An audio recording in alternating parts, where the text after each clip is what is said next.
Welcome everyone to our regular Tuesday session where we talk about all things trekking in Nepal. And today we're going to shift our focus a little bit and we're going to look at one of the more physically demanding treks that not everybody has on their radar, and that's the Everest Three Passes Trek, which some people do just as a trek by themselves, or they add it to the Everest Base Camp trek. But before we dive into today's topic, for those of you who don't know me, my name is Michelle Hill. I'm an AI trainer and a business and travel coach.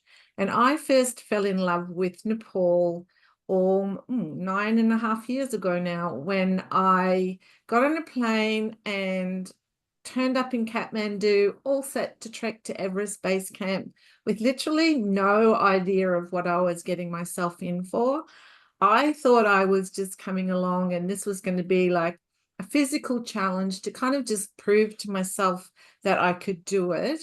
And what I discovered along the way is that when you do something like this, particularly when you push yourself right out of your comfort zone, is that it becomes much more of a mental challenge. And when I actually got to base camp, the feeling was just exhilarating. And I really felt like if I could do that, I could do anything at all. And on the back of that, I came back to Australia and started an online business with my partner. Didn't know anything about websites, social media, any of that sort of stuff, but minor details, you figure it out along the way.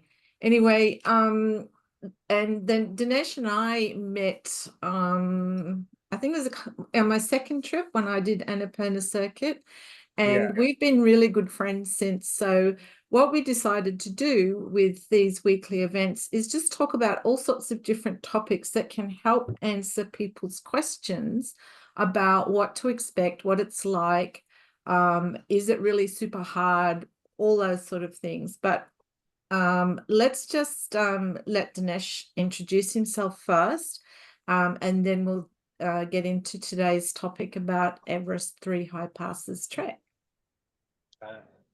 Thank you, Michelle. Good morning from Kathmandu. Those who doesn't know my name, I'm Dinesh Karki, born and brought from the eastern part of Nepal, where the Mount Everest is located. Just not in the base camp, of course, a couple of 100 meters down. I mean kilometers, 100 down. And where I was grew up, I spent my childhood with my parents, and after got my school leaving certificate in my early age, I came to Kathmandu for my purpose to the study high school as well. At the time, at the beginning, of course, no one is here for me to support for my living. In this case, I start the trekking job as it is quite easier to find, and also I'm quite lucky because of my other brothers, you older brothers. They used to work here, and since my when I was 14 years old, I started as a porter to carry the bag for the trekkers to the Everest Base Camp or Annapurna, anywhere. And yeah, I spent very long time. Before I became a guide, I spent like almost half ticket to porter, and then maybe another half year to assistant cook guide. Like every time when I became more professional, I mean experienced, give like promotions, like getting like different step, like helping cook, kitchen, all the things. And then finally I became a guide after 10 years work in tourism sector. Then another 10 to 12 years I worked as a guide with another top level company in Nepal, where most of the trekking groups go to the mountains. They were the big organizers. At that meantime, I'm very lucky. I've been all over the Nepal, of course, as a guide and taking the group. High passes, lower trekking, easier trekking, long trekking, doesn't matter. Even the climb the mountains as a leader. Been so lucky and meeting hundreds of people with big experience. And one of my colleagues, we worked together, we were thinking about doing our own business or give different service.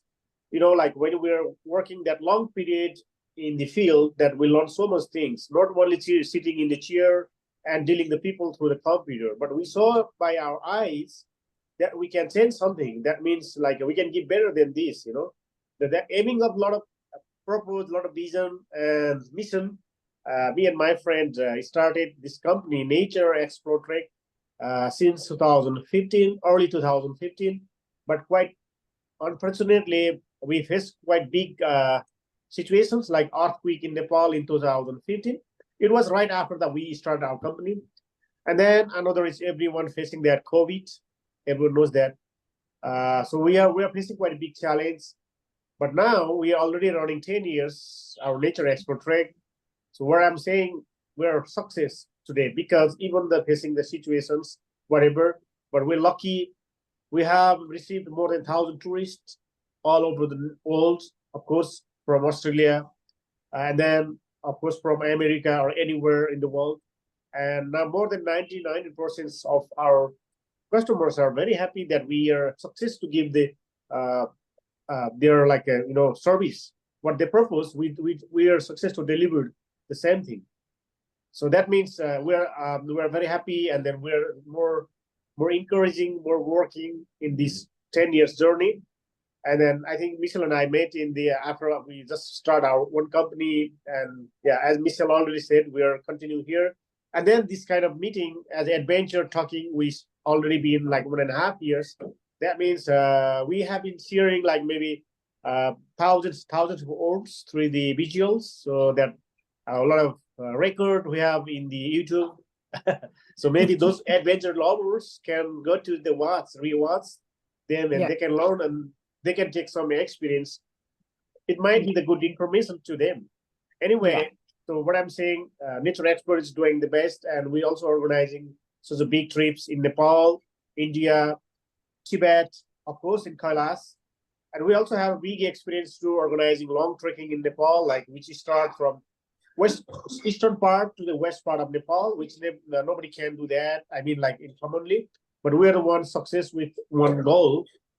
In suppose it was 116 days, but we finished in 130 days to completing the whole area with our. This is all happened because of our staff, of all our guide teams. What was not possible only myself. Of course, it's all work by the staff. All my guide team, photo team, leader team, and of course our foreigners, the team leader who were from Scotland. So this is kind of memorial, but we have done so many big trips anyway. And anyway, I'm not going to take a long time. That's what I'm telling. And also I have a little bit experience to travel in other countries. Like I've been in Europe a couple of times in 2014 and 16. And then I also travel Asia, like Japan, Korea, and of course, Malaysia, Thailand, Indonesia, a couple of times. And then I'm planning to come Australia anyway, if I'm get this step. So you're going to come to Australia next. Yeah, thank you. So we don't have any mountains though. Yeah, that's I want to tell you now. Little ridge. Yeah. Thank you, Dinesh. Thank you for sharing all of that. And I just wanted to add a couple of things. Dinesh mentioned lots of happy customers. For those of you where ratings are important, if you check Nature Explore Trek out on TripAdvisor, Dinesh has over 100 5-star reviews and not many other reviews. They're mostly 5-star, aren't they? Yeah. And one other thing that he didn't mention too is that he has groups who come back every year. We call them affectionately the yoga group from America, who normally trek around Annapurna region. And the people who do the eye surgery, Dinesh, they're from Europe. I forget. Yes, they are from Netherlands. Yes, that's right. They come back each year, and Dinesh and his guides take them to the remote villages where they organize surgery for people to help with their sight. So there's a lot of things that go on behind the scenes with a company like this that you can get involved with as well. But having said that, let's talk about Everest Three Passes Trek. Now, this is something that I kind of thought one day I might want to do, but then I started reading a bit more about it, and I thought, that's a little well. Tell me why people find this a little bit more demanding and challenging than some of the other treks we normally talk about. Yeah. Yeah, Everest Three Passes Trekking is located in the Everest region, the Mount Everest, where is the big mount in the world located. And three high passes means there is three small mountains that we cross. The first one called Khongmala, which is 5,530-meter high. And then second pass is Chola Pass, which is 5,420 meters. And then last pass are called Rangeola, which is 5,360 meters. So if I'm talking about three of them, the first pass is quite harder because of you have to climb more ascending, and then you have to go down through the rocky terrain.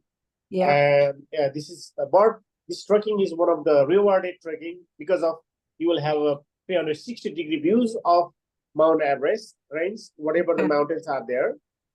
And also you will have also good opportunity to visit the Everest Base Camp at the meantime.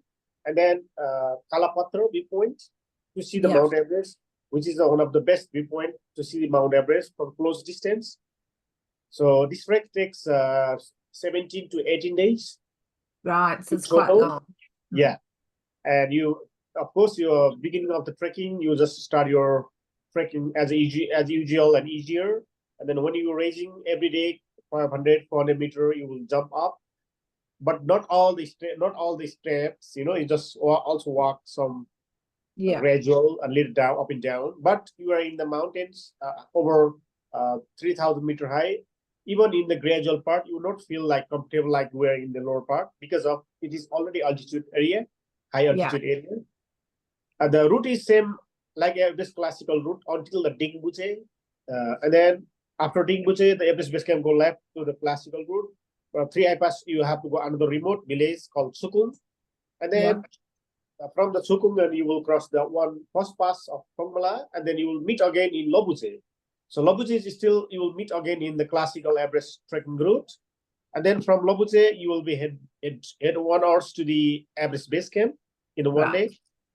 And next day, you will climb to the Kalapatra viewpoint, which is 5,550 that's a lot. meters. That's a lot of fun, isn't it? Yeah. I think we started at 3 o'clock in the morning. Oh, yeah. Because of what I'm saying, it is. I'm just saying the little things. But if we go in the more details, of course, the Everest Base Camp, you're reaching to complete your bucket list. This is not really good view for the Mount Everest, but you're going for there to clean your bucket list and take a picture with sign. But the Kalapatra, you propose of going there early morning to climb there means you are going to explore the sunrise view over the Mount Everest and then other mountains.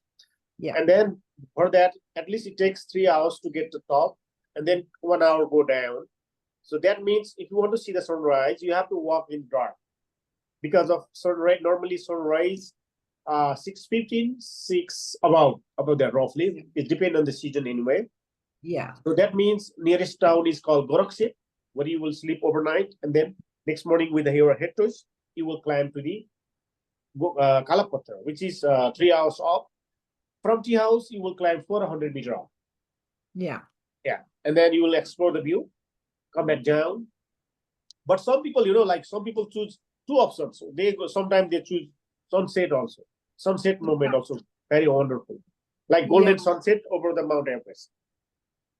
And then if they climb in the sunset, they will not interest to go back next morning for the sunrise because it's too much. Too much. And then, I did the sunrise one, and I have seen some beautiful sunset photos, but I haven't done that myself. So what I think stands out for me, because I remember what it was like being at 5,300 and 5,400 meters. So when you've got three passes like that are high in altitude, if someone said to you, what's the best way to prepare for this trek in terms of, obviously you need to be physically fit, but is there other ways that you can prepare for the altitude and for being up high for so long? Yeah, that's a very good question. Well, when you're planning such a big trip, a long trip in the Nepal, of course you need to have strong both physically and mentally. So the mentally means let's go from the mental. That means as we are trekking in the remote area of the higher part of the trek, higher part of the itinerary. So we will sleep in the basic tea houses, and Yeah. we will have like limited food choice. Of course, you are out of your comfort zone. You are out of your uh, area. That means you will feel totally different. But when you are strong mentally and mentally, then you will not feel like that that emotion or like happiness or anything. That you will just digest all the situations, whatever there. Yeah. And then the physical is very important. And we also used to say the people that who are trekking that kind of big trek. So you have it better if you have some experience of some trek in your previous past experience. Like Okay. yeah, that would be nice. So So you let's wouldn't say necessarily start off with this as your first visit to Nepal. if you are first visit of Nepal, might be not good idea to go Yeah. direct to that high altitude. Yeah. So there is other options, to go. If you are first time here, still you can do the trekking, short treks. Like Yeah. there is so many opportunities, even in the Everest region or in Annapurna region, Yeah. many things. But if you are already done some trekking in Nepal or anywhere in the world or in your hometown, so you can do that treks. But you need to have good budget, of course, budget plan, and then as I'm saying, mentally and preparations, and then the research. These are the very important things. While you Yeah. are planning this trekking, you need to have good research. You need to have enough preparations and informations. So for these things, you need to find the good persons who can give you the plenty of informations, who can give you the like reasonable informations what exactly you need for that part. Mm. So that for these things all count in preparations. So Yeah. at least when you're planning for this trek, you don't have like 3-4 months. It's better, if you are just planning for this. And then when you're dealing with someone, with your guide or any agency, they must be the very experienced persons. They have to know, the guide person has to be known about the region. So that means, I was just going to yeah, ask you about that in terms of um it would be really important to make sure that whoever is leading one of these treks, that they're one of your more experienced guides, particularly in this area. Because, and it's not only about, for me, I look at it, it's not only about knowing where to take people, but it's yeah, also understanding when people are struggling and how to help them, and to recognize if they are actually being affected by altitude sickness and they haven't perhaps realized it yet. And I think a lot of people forget that that's one of the key responsibilities of the guide who takes you. It's not just to show you where to go, but it's to make sure they keep you safe. yeah. Do you want to expand on that idea at all, or have I covered enough? Yeah, I think, yeah, that's extremely, it is very important when you're planning to this trek, as it is three high big passes. Uh, the first pass is already I mentioned the altitude, and then you out a long time in the mountains in the more higher part of the trek. The Yeah. team, the persons who are going with you, it's very important to have the good persons or good company, so who have good reputations, who have been doing this kind of work before. And as I'm saying, you need also your not only company and guide, you also have to be prepared by yourself. I mean, physically. So at least you have to start 3-4 month basic training, like Yeah. normal exercise. Like go to 1 or 2 days hiking, test your body, check your gears, test high altitude if you can. So you can make like a 3-4 days trek nearby your hometown and do Mm. exercise up and downs, running, yoga, breath taking, like a breathing training. This makes you the helpful, of course. So when you Mm. are like teeny, skinny, and fit for these mountains, so this will be a lot of high chance to Yeah. complete the trek, right? So, but if you are like just normal, so it can be not good time to complete the whole trek, and then Yeah. you have to come back again. Yeah.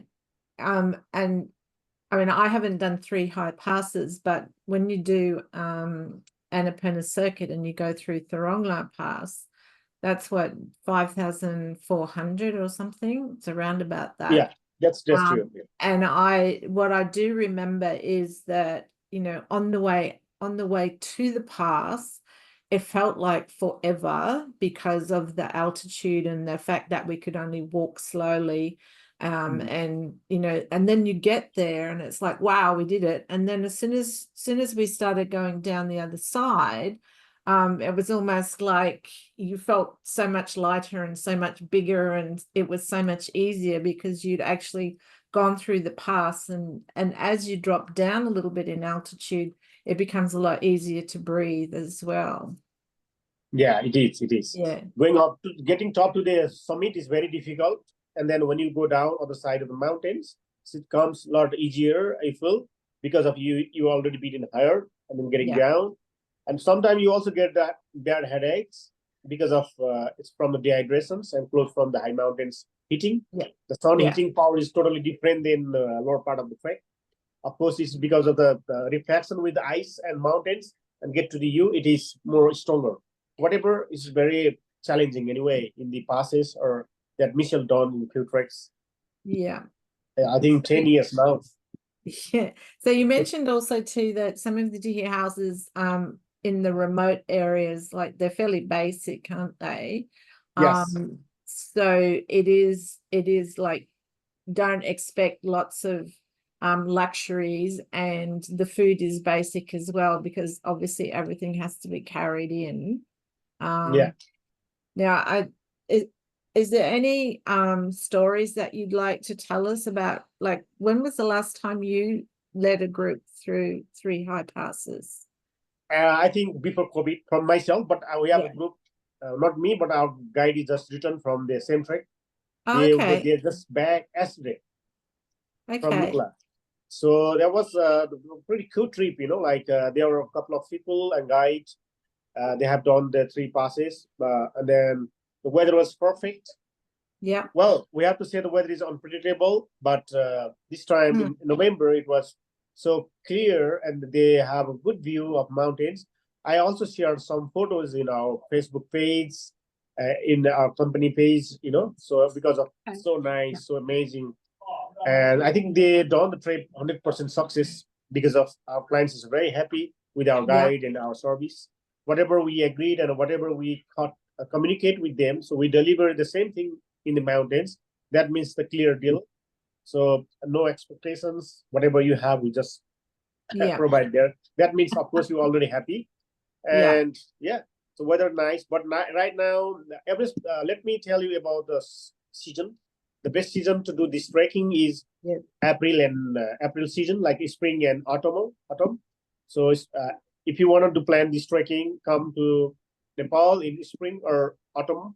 So Yeah. spring especially from mid March to the end of the May or June, and then June, not end of the June until the first week of June, and the Yeah. autumn.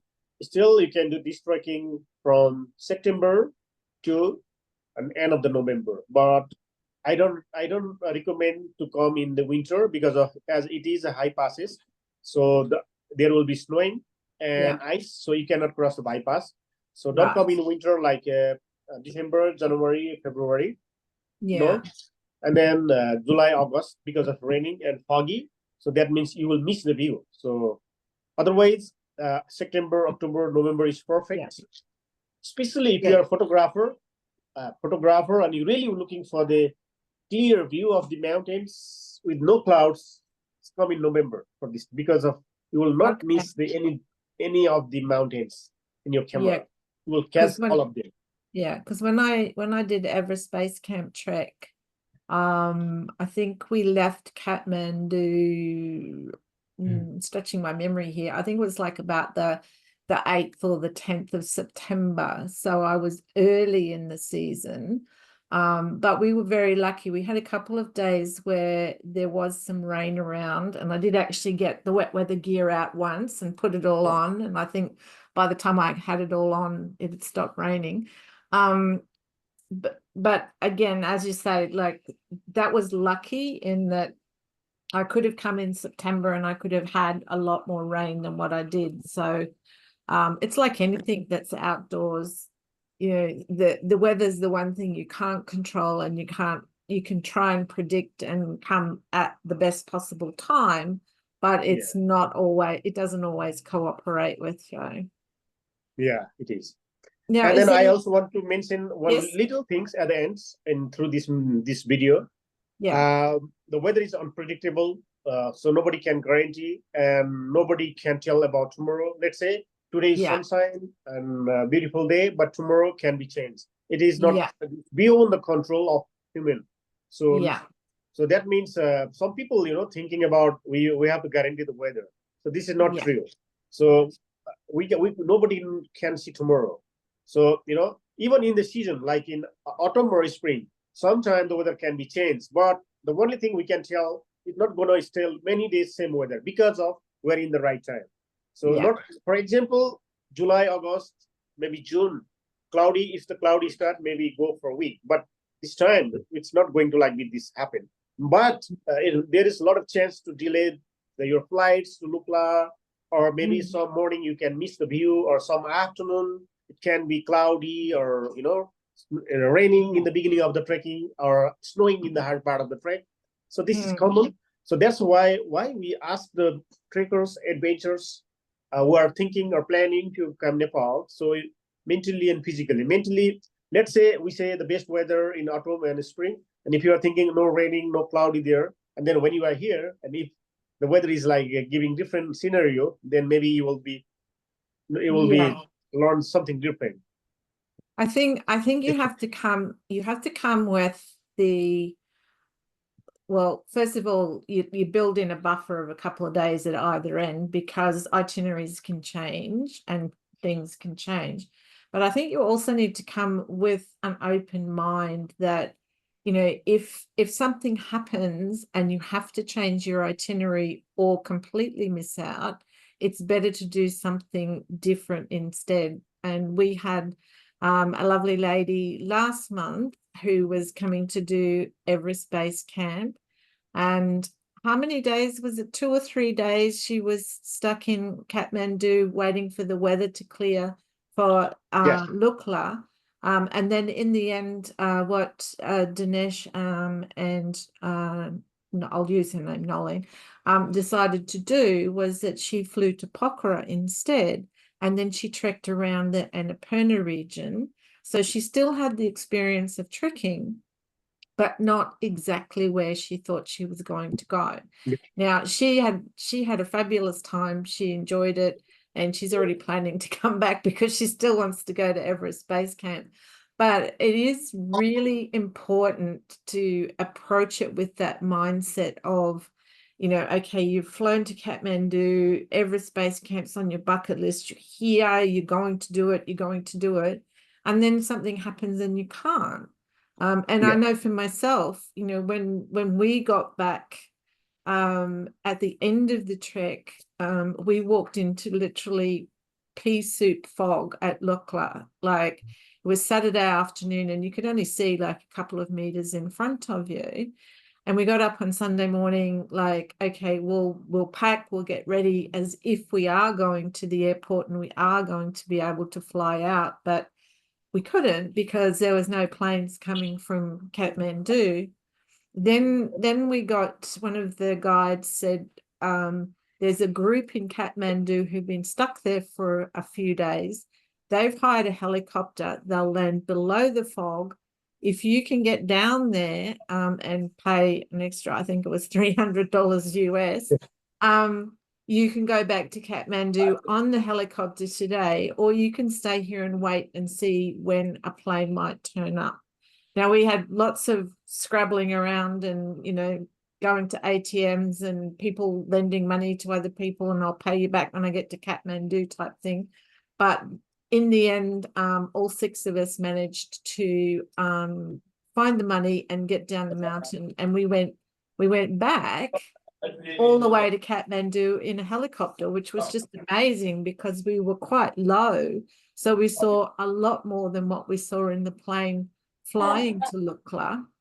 Different So experience. again, there's always a plus and a minus, but if you keep an open mind, um, you are much more likely to roll with the flow in case it doesn't all go perfectly.